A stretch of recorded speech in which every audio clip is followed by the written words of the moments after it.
on to round 3. We're watching me on Uziri again, and there's Andro with Dromai.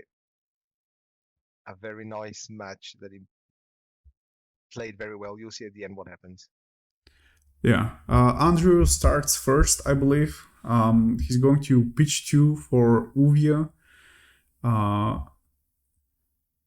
And basically get 1 Ash. And like turn 1 Uvia is a little bit scary. Like thankfully Uziri should have, especially this type of Uziri should have. The question is, where does he have Ash in order to play the Uvia? Yeah, well, because he's not using his gloves. Obviously, I need to get good. Yeah, a little bit of cheating going on, but it's the usual amount. Here we see Sing Below and Death Touch pitched for a new dagger that we see this time. And yeah, and this is a shakedown to kill the Uvia, which is like very nice. Like getting rid of that threat as early as possible is very nice. And Orbit Quest, some people in the Uziri community do not like it against Dromai because they feel it does not provide enough for the sideboard space it occupies, but I strongly disagree actually. Well, I think it's a nice choice. Plus, you're taking it with you to play it against wizards anyway, so. Yeah, I mean, it kind of once again helps you to reach that place where your 6 power attacks need to be blocked by 3 cards instead of 2. Which is like the reason why you're playing these daggers. Here we see a Billowing Mirage making an Ashwing and then a Dune Breaker Senipai, which is going to get popped by a Raging Onslaught. A very interesting tech card that we have seen in the Monarch days, and here it has the same purpose. It's just a yellow blocker that blocks for 3. Absolutely, and also you include it against Oldhim, but luckily Oldhim's out of the meta now, so yeah. Yeah. I mean, we nowadays we do have things like Findo's Fighting Spirit, which can heal you 1. But the utility of Raging Onslaught is that you can actually main deck that card because of the 3 block. So you can kind of conserve sideboard space into more matchups. Yeah, blocks for 3 and pitches for a dagger, which is enough. Yeah, and here we see Nourishing Captain as just for the damage. And it does 6 damage. Quite a healthy life lead at the moment. We see Dromai using up the Ash. Dromai, one of the more devastating dragons, because it kind of forces you to have 2 poppers in your hand in order to enter turn, which Uziri can kind of have a problem with sometimes. Yeah, but even if you do, then your next turn will be very sad. Yeah. Here we see CNC popping the Dromai and now a Humble, which is honestly kind of a strange choice in my opinion. But I guess, yeah, I mean, I guess the Blue Zuri kind of struggles to present like good damage if she can't use her ability. Like you do want to use your ability every turn, but it's still just a very easy block here. And you can either arsenal a card or just pitch to kill the Ashwing, so effectively kind of traded turns of doing nothing, so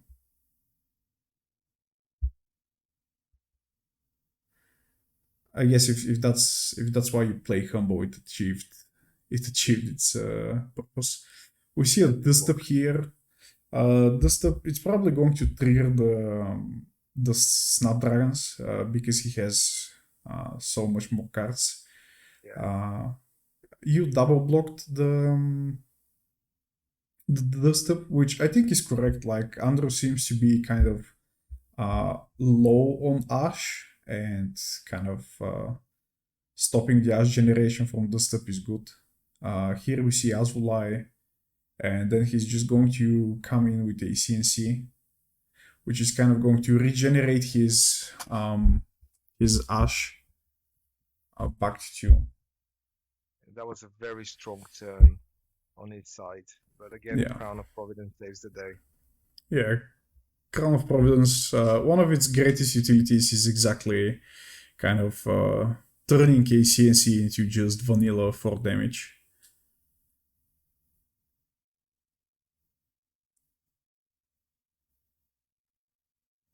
Here we see Hero. Hero actually insanely good at clearing dragons. It's one of the few go again Natural go tools, against, yeah, yeah, that that Uziri Uzuri has in has. that deck. Here we see Leave No Witness. Leave No Witness is not threatening an arsenal, but still, yeah, I guess it's going to trade for Sing Below, which is good enough. And he sings a card, and that's the end of my turn. A weak turn, and then he's gaining that momentum back, slowly riding the line down. At the beginning, Yeah, I was leading quite a lot, but now we see a Kyloria coming. yeah. And something to note is that because of the arcane damage of Burn the Maw and Azulai that Dromai can deal, and because of how grindy these games can get, you kind of have to play a at least one arcane barrier, and like the freest spot is your dagger, and because of that, you do not have the nerve scalpel, which could have allowed that leave no witnesses to hit. But Yeah, you it would have, you but obviously, what would you change? I mean, if you're looking at the gear, you want your snappies, you want the gloves. Obviously, flick knives is nice, and you want the tunic, and you yeah. definitely want the crown of providence. So, lantern's the choice, I Yeah, would it, say. it most definitely is. It is very tricky at the beginning. What you said about orbital cluster and the space it takes up in the sideboard. It is the same with lantern and everything, but sadly, Yeah, this is the path to go. you kind of have to make these concessions to Dromai and her arcane damage. Like it's not as big as Wizard's arcane damage, but it is very persistent and it gets very annoying with that.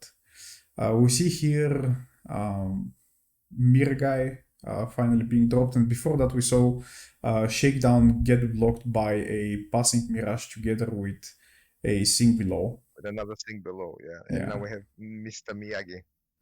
yeah, and two Sing Belows are gone, and notably, Andrew has chosen to play the Seeker's Myths instead of the Ghostly Touch, so he does not have that late game kind Counter of guarantee. piling on. Yeah, he obviously his plan is to race me in this one. He's not waiting. Yeah. See Orbit And Blast, killing the Ashwings, and then a Dead Touch just killing the Mirror guy. And here's like one more great utility of the blue stealth cards, allowing you to dagger so consistently, especially against Dromai and all her small Ashwings. It's like very, very nice.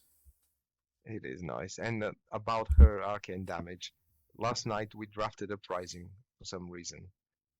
Do you know what Dromai does? Turn one with red rig the embers, and after that playing the lovely majestic for dealing arcane damage in limited.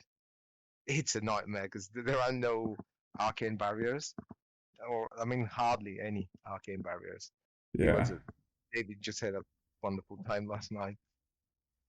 Yeah, I can only imagine. Here we see Ravenous Rabo revealing Ravenous Rabo blocked by a Fateful Scene into Billowing Mirage attacking with a Ashwing. The Billowing Mirage went through, the Ashwing is most likely going through as well. Yeah, it went And we through as well. see a Flame Scale Furnace activation just to generate some more Ash with that leftover card.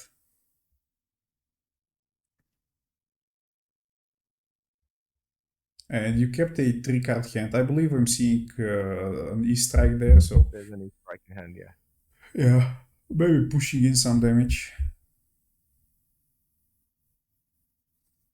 We see E-Strike being pitched for a give and take, actually, into a Dead Touch from Arsenal. Dead Touch is going to be like pretty devastating if it hits, so they kind of have to concede some cards into it. Uh, which is what you kind of like to see, especially against the Empress Dromai, which Andrew seems to be on, because most of their 3 blocks are the dragons. And you definitely want to be trading your 6 power attacks for the dragons, be it while they're blocking or uh, dragons are attacking. We see Sand Cover here and Arcanite Skill Cap to kind of block the 6. Uh, Which is actually 5, because we're at equal life. yeah, okay, so I'm kind of confused right now, but yeah. Yeah, that's another little cheating. He should have taken 1 damage and Yeah, well, you gotta pay attention, I guess. And here we see Mirgai Kailoria, which is a devastating combo, actually. Uh, he did. you have to take 4 from the Kailoria, he draws a card, he plays a Ravenous Rabble off of it. So that's like one of the worst things he could have drawn. I mean, for you, obviously. For him, it's like Yeah, just but insane. we know that the rubble was coming off from the previous turn when he showed it for the other rubble. Uh, yeah, but I mean, he drew it, right? Like, he pitched that one. So Yeah, this yeah, is yeah. the third Rabble. Uh, you're kind of forced to take these sometimes because you kind of have to clear both Kailoria and Mirgai This is what's next happening turn. now. He Yeah, strike go again, killing killing the Mr. Mir. Mirage. Yeah.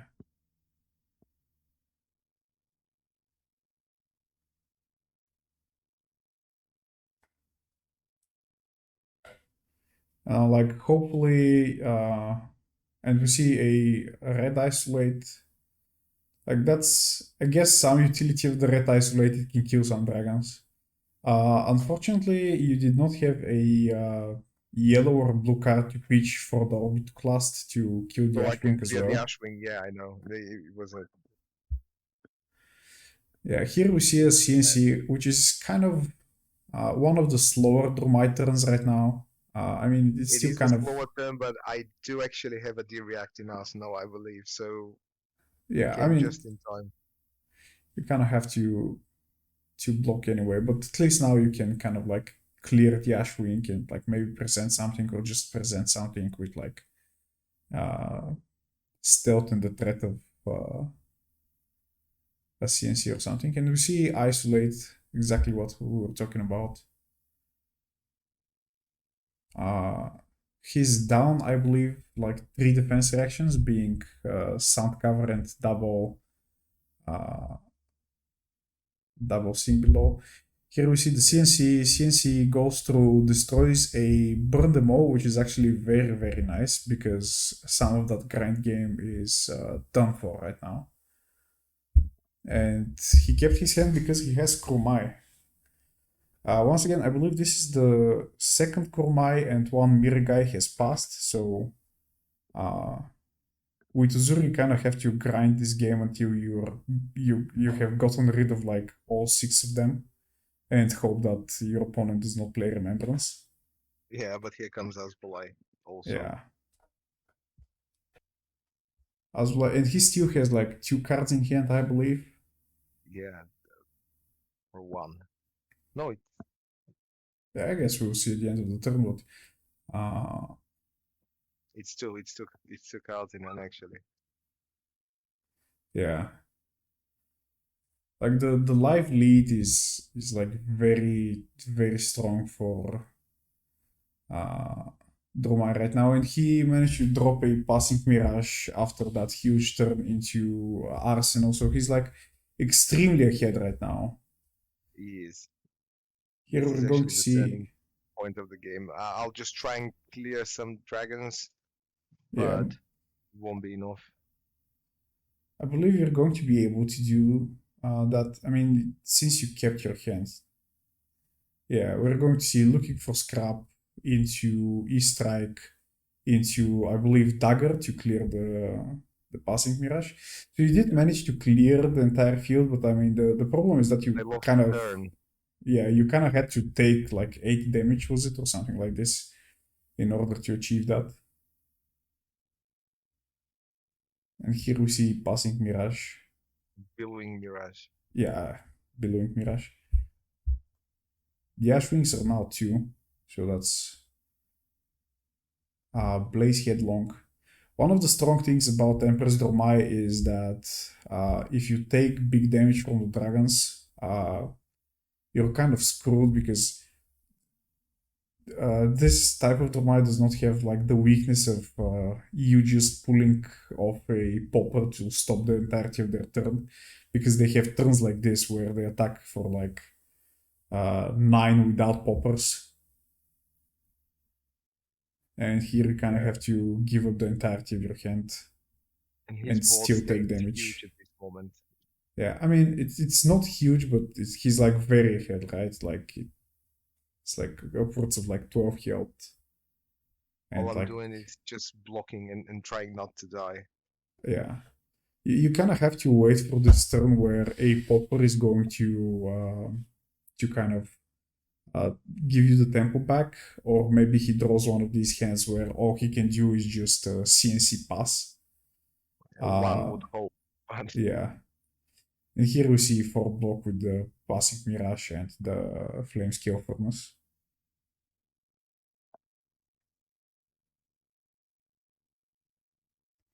He's going to go for Burn Them All into Blaze Headlong.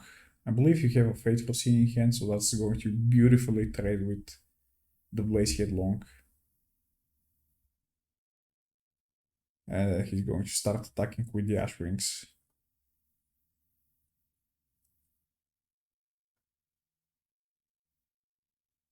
The annoying part here is that, like, if you leave the Ash Wings at one point, because of the Burn Them All, they will start demanding like 2 cards off of you by themselves. Because of the arcane damage and the physical damage. Yeah. And the arcane damage. Grind you down. Yeah, and the arcane damage happening even if you pop them, so. He's going to banish the Blaze Headlong for Burn Them All. At this point, he has enough red cards, so shouldn't be bothered. We're going to see Orbit Clast into one of the Ash Wings. Into Codex of Frailty. Unfortunately, he has a arsenal, so it won't hurt him that much. And even more unfortunately, the dragons, unlike Prism's auras, are not considered weapons, I believe. So the frailty is not going to affect them at all. And here we're going to see Tunic be used in order to present that CNC.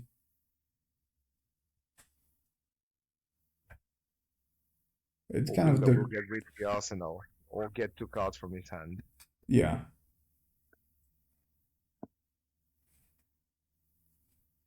Like usually you can go for like, usually you'll see people go for things like leave no witnesses here, but unfortunately leave no witnesses is just going to get blocked by like furnace and a 3 block, because they do not care about the furnace that much at this point, right? Like you're down to 6. It makes no sense. Absolutely right. Yeah. And they have like all the ash they need. Here we're going to see Rake the Embers. Yeah. Create even more Ash Wings. Into yet another Blaze Headlong. Yeah. I believe I see a Sync glowing in your hand, so thankfully you did have like the defense reactions for all the Blaze Headlongs, so you did not leak damage there. And I do have a popper now, so yeah, I'll pop the Ash Wing. Yeah. So these are the turns we were talking about, right? Like where you kind of manage to stop their turn with like 2 cards. And you can now kind of turn back with 2 cards of your own. Which is kind of the exact playstyle Uziri wants to be in, where she blocks with 2, attacks with 2. If I wasn't just at 5 health, that probably could have been nice. But at this point, I think the life total was too low. Here we see a Leave No Witnesses. This is the 3rd Leave No Witnesses. So obviously the Snapdragon's turn. Yeah. I mean, it's not as obvious. I mean, I guess it's obvious because you could have like pitch to prevent the arcane damage if it was like nothing else. But it's still going to demand some blocks off of him, right? Because he has Arsenal, so He has a card in Arsenal, yeah. yeah. Traction speed, it's going to be Snapdragons. And I believe it hits, so he's going to banish a Snatch and a Flamecore Awakening. So he's taking quite a lot of damage. Actually, the gap is closing quite significantly, and we do see Infect coming in from Arsenal. Going to allow the swap in. He says no blocks as well, and here we see a Death Touch. And what is this Death Touch going to give? A Blood Rot Pox. Yeah, And because at this point I was just trying to see if I can survive the next turn and try to yeah, trade him down. Because obviously he's red. It's mostly playing red cards, so paying for that blood rock box is very taxing. yeah, it's But going to be almost impossible. It's definitely the best disease to give him. Here we see Flamecore Awakening without playing a red card first, so it's going to just be 3 damage. And actually, you managed to kind of close the gap in health quite a lot, especially with this last turn. And like at the end of his turn now, he's going to go down to 3. And here we can kind of see the impact of not paying attention earlier with like... yeah, well, with the Uvi on turn 1. Yeah, and the Skull Cap. And the Skull Cap block, yeah. Here we see block on the 3 power card. I mean, you still kind of have chances, right? Another Flamecore Awakening. This one is going to actually search for the Phoenix Flame. Like once he goes down to 3, you'll be able to kind of present lethal with just one isolate. Yeah. But there goes the isolate. Yeah, there goes the isolate. He then starts to attack with the Ashwings. And here we kind of need to have a popper, else it's kind of like game over. And the other thing is that he actually has 2 red cards, I believe, in the pitch zone. So using Flamescale Furnace here is probably going to give him enough resources to pay the Blood Rot Pox, but he chooses not to do that, actually. He chooses to Arsenal. The... Forgot its name, the Phoenix Flame. The Phoenix Flame, yeah. You're down to 1 card in hand. And it's going to be Codex of Frailty. It's actually a very, very good card. It's going to allow you to attack with Leave No Witness here, which is also once again going to be threatening, and then you're going to get Arsenal for free, basically. So yeah. With a full hand and an Arsenal, all he needs to do is just keep a red card to come with the Ashwings after that. Yeah, but I mean, he technically needs more, right? Because if it's only the Ashwings, you can have a popper and then come in with like a 4-card hand. But take 1 arcane, so need to pitch for the arcane. Yeah, but I mean, technically you can just go down to 1, right? Like if you need to. I think this happens at some point. We'll see. Yeah. Here we're going to see the Flick Knives just to threaten some damage. In my opinion, this is like a tad bit too early, but still, you kind of have to pressure them. He's asking, why is this not breaking? Well, because it's not. Yeah. This is actually a very common misconception, people thinking that Flick Knives breaks on use, which it obviously doesn't. Actually, it's the other way around, your weapon breaks. Yeah. Here we're going to see a Kyloria, which... And I've got a popper in hand. Yeah, Kyloria loses to the popper. He kind of needs a non-popper, but I believe he just says he's attacking here. With one of the Ashwings. Yeah. And we're just going to pop it with the CNC. Yeah. And he's going to heal 3 with the Sigil of Solace. I believe this is either his 3rd Sigil of Solace or he's reaching his pitch stack because like earlier in the game he has pitched quite a few Sigil of Solaces, like at least two that I remember right now. But in this grind state, Sigil of Solace is actually very, very good. It helped a lot. I mean, I threw the dagger. I tried and did some damage. He would have been on two otherwise. Obviously, Yeah. this might save him the game. We'll see. Yeah, he's like out of the isolate range. Here we see Hero absolutely clutch, killing the Kalori, allowing you to still go.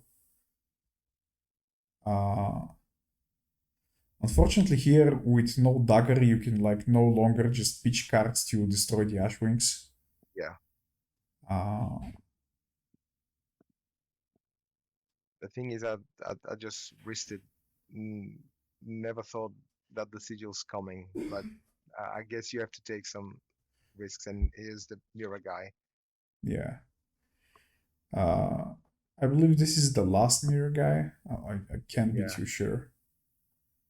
The good thing here is that you have a counter on the tunic, so that can technically pay for the arcane damage without having to waste a card here. But obviously, if you can't use that card during your turn, there's like no reason to waste the there's no tunic. reason to keep it. Yeah,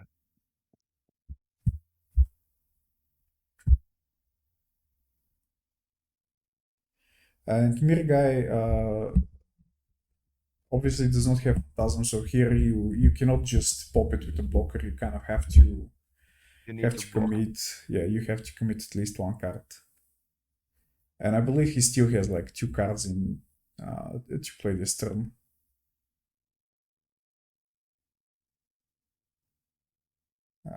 And he still has like the Seeker's Mitts as like a Yeah, last ditch prevention. We see the red isolate being pitched and a sedate blocking. Then we see the Phoenix Flame coming in for one. This is something that I guess like you can either take and snatch here. And I guess maybe now's the time to, yes, exactly, block with the flick knives. obviously, I don't need those anymore. Yeah.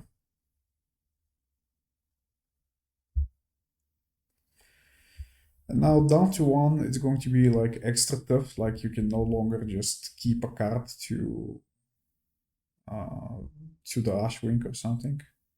We see give and take, killing the last Ashwing, I believe. And then the last Codex of Rarity. Yeah. Which will kind of have to kill the mirror guy, I think, which is a little bit exactly disappointing. But at least the Ashwing threat has been cleared.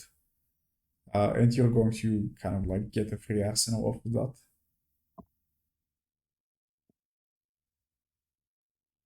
It's a very intense game towards the end. Very Yeah. grindy. We see a Temai here, something that I'm not a big fan of, to just play in like every matchup. But when I talked to him, he said that he just wanted more dragons, and this is like a dragon. So Yeah. and he Oh, and drops the there's Dromai. This is a little bit devastating. a little. Yeah, you can say that. Yeah, I mean you kind of need to spend like essentially 3 cards in order to survive here, even if you have the popper. But we'll see.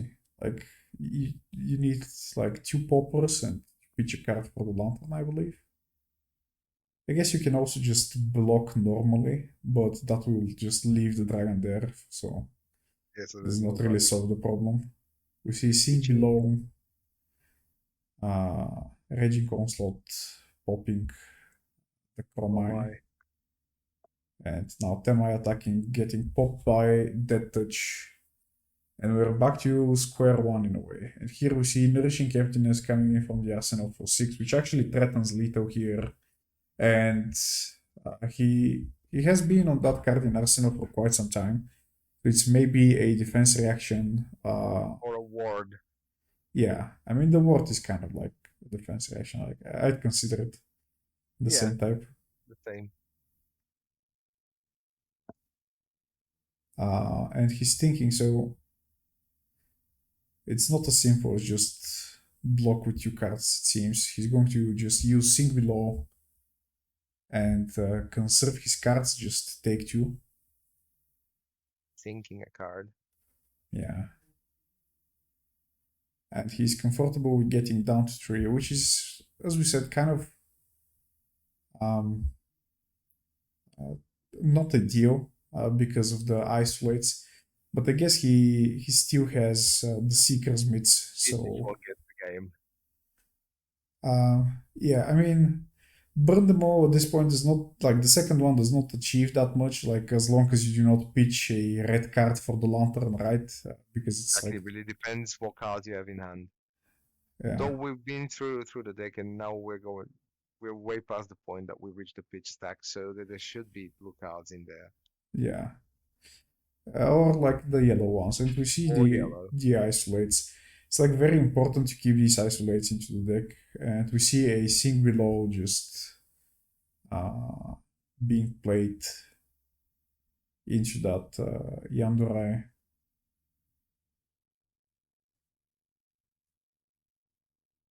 And now I believe you have like E-Strike, you drew E-Strike off of the Sink, Yeah. and that was like Andrew's whole turn. So you kind of have to make the very hard decision here of like, do I attack the face or do I attack the Yandurai? You did choose the Yandurai. Yes, because no matter what he has in hand, it'll be like enough cards to block it, even if it's 7. Yeah. And we see Rake the Embers here. I'm not sure if this is the last Rake the Embers. But yeah, I was about to say, like, did he choose to make only 1 Ashwing? Like, obviously no. No, It's 3 Ashwings. And we see Pop the Ashwing,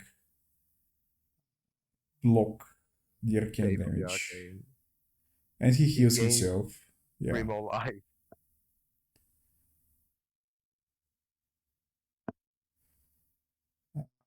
And we're just going to see Isolate into the Ashwing, into Arsenal Pass.